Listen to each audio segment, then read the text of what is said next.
Yan o. Yan, ito sapat na. Pang breakfast. Lagyan pa natin ng egg.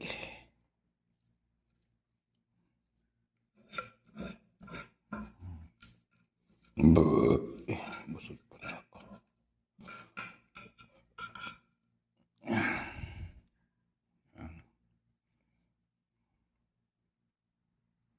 Guys, ito na siya.